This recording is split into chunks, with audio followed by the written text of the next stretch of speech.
പിതാവിനും പുത്രനും പരിശുദ്ധാത്മാവിനും സ്തുതി.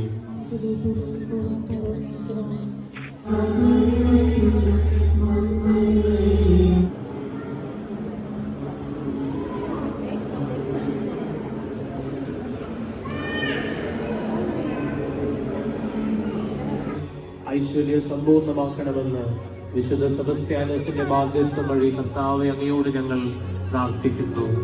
എല്ലാവരുടെയും വിവാഹ തടസ്സം മാറി അനുയോജ്യരായ ജീവിത പങ്കാളികളെ നൽകി അനുഗ്രഹിക്കണമേ എന്ന് അങ്ങയോട് ഞങ്ങൾ അഭയം തേടി വന്നിരിക്കുന്ന